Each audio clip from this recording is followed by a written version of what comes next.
मान लीजिए आप समुद्र तट पर एक खूबसूरत दिन बिता रहे हैं। वहाँ आप ठंडी हवा को महसूस कर सकते हैं, लेकिन अपने हाथों से पकड़ नहीं सकते। और जब समुद्र के पानी को पकड़ते हैं तो वो भी हाथों से फिसल जाता है। हालांकि रेत बिल्कुल अलग है, क्योंकि वो ठोस है। अतः हम ठोसों को कैसे अभिलक्षणित करते हैं? जैसा आपने अपने हाई स्कूल के अध्यायों में पढ़ा है, पदार्थ की ठोस अवस्था में संगठक कणों की एक सघन और क्रमिक व्यवस्था अभिलाक्षणिक होती है, जो अपनी माध्य स्थिति के दोनों ओर कंपन करते हैं। क्या यह सभी ठोसों के लिए संभव है? एक मूल इकाई जिसकी x, y और z दिशाओं में पुनरावृत्ति पर संपूर्ण त्रिविमीय संरचना का निर्माण होता है। वैसे ठोस जैसे कॉपर धातु जिनमें ऐसा होता है, क्रिस्टलीय ठोस कहलाते हैं। आप देख सकते हैं, कॉपर परमाणुओं की व्यवस्था इस कॉपर ब्लॉक की सभी दिशाओं में एक समान है। क्रिस्टलीय ठोस दीर्घ परास कोटि प्रदर्शित करते हैं। हीरा, सोडियम क्लोराइड और कॉपर धातु क्रिस्टलीय ठोसों के कुछ उदाहरण हैं। हालांकि सभी ठोस इस प्रकार की व्यवस्था प्रदर्शित नहीं करते हैं। उदाहरण के लिए, कांच में एक आवर्ती पुनरावृत्ति व्यवस्था केवल कम दूरी पर प्रदर्शित होती है।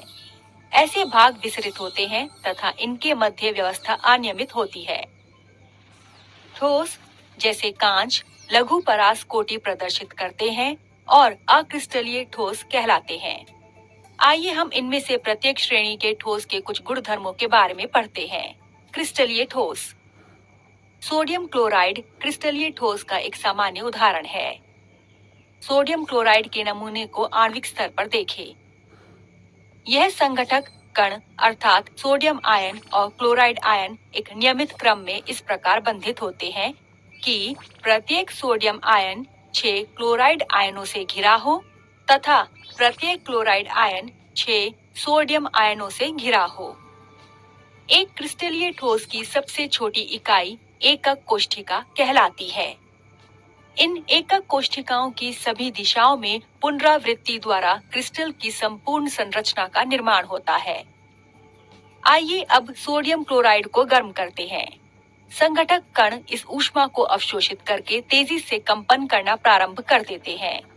समान सामर्थ्य के कारण संघटक सोडियम और क्लोराइड के मध्य निर्मित बंध उसी समय टूट जाता है और संपूर्ण ठोस एक बार में पिघल जाता है। दूसरे शब्दों में, क्रिस्टलीय ठोसों का गलनांक बहुत अधिक होता है। इन्हें ग्राफ के माध्यम से भी दर्शाते हैं। ध्यान दें कि 801 डिग्री सेल्सियस पर तापमान नियत रहता है जब तक कि पूर्ण सोडियम पिघल नहीं जाता है। क्रिस्टलीय ठोस विषमदैशिक प्रकृति के होते हैं। यदि एक पदार्थ में प्रकाशिक, यांत्रिक और विद्युतीय गुणधर्म भिन्न दिशाओं में भिन्न होते हैं तो पदार्थ को विषमदैशिक कहते हैं। सही समझने के लिए आइए हम कैल्साइट क्रिस्टल के प्रकाशिक गुणधर्म के बारे में पढ़ते हैं। एक कैल्साइट क्रिस्टल में अपवर्तनांक के भिन्न मान होते हैं जो कि भिन्न दिशाओं के साथ 1.4 और 1.6 होते हैं। प्रायोगिक रूप से दर्शाया गया है कि इस क्रिस्टल में यांत्रिक और वैद्युतीय गुणधर्मों के मान भी भिन्न दिशाओं में भिन्न होते हैं। आइए क्रिस्टलीय ठोसों के गुणधर्मों की तुलना अक्रिस्टलीय ठोसों के गुणधर्मों से करते हैं। अक्रिस्टलीय ठोस। पहले के अनुसार क्रिस्टलीय ठोसों के विपरीत, जिनमें संघटक कणों की नियमित व्यवस्था होती है, अक्रिस्टलीय ठोसों की कोई नियमित व्यवस्था नहीं होती है, जैसा यहाँ कांच में दर्शाया गया है। क्या होता है जब एक अक्रिस्टलीय ठोस को गर्म करते हैं? आप देख सकते हैं, कणों की यादृच्छिक व्यवस्था के कारण भिन्न बंधों की भिन्न सामर्थ्य होती है। जिनकी सामर्थ्य निम्न होती वो एक बार में टूट जाते हैं, लेकिन प्रबल सामर्थ्य के लिए अधिक ऊष्मा की आवश्यकता होती है। अतः पिघलना तापमान के साथ जारी रहता है जब तक कि संपूर्ण ठोस पिघल ना जाए। दूसरे शब्दों में, अक्रिस्टलीय ठोसों का गलनांक अधिक नहीं होता है, लेकिन वे निश्चित तापमान परास में पिघलते हैं।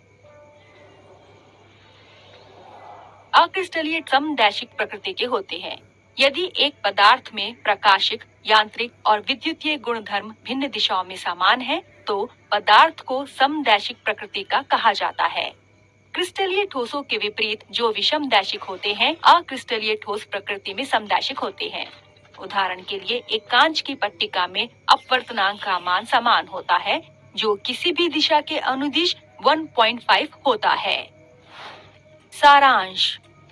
ठोसों को मुख्यतः दो भागों में वर्गीकृत करते हैं, क्रिस्टलीय ठोस और अक्रिस्टलीय ठोस।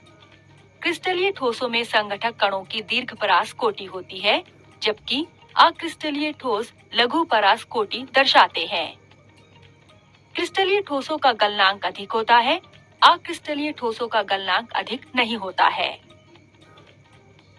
क्रिस्टलीय ठोस विषमदैशिक होते हैं, लेकिन अक्रिस्टलीय ठोस प्रकृति में समदैशिक होते हैं। विभिन्न ठोसों में अणु किस प्रकार व्यवस्थित होते हैं? क्या अणु एक दूसरे के समीप व्यवस्थित होते हैं या फिर वे किसी पैटर्न का पालन करते हैं? यदि हाँ, तो उन्हें वर्गीकृत कैसे करते हैं? इन सभी प्रश्नों का उत्तर आगामी वीडियो में